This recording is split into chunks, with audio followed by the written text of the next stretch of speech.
Emily, bakit ba nangyayari lahat nito sa amin?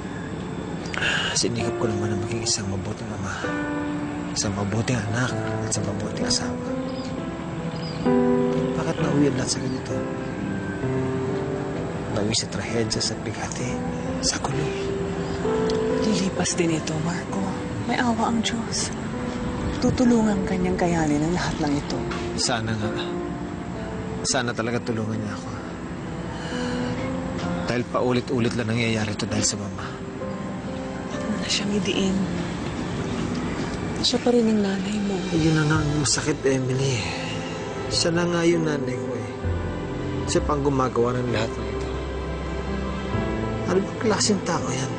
Ano ba siya klaseng ina?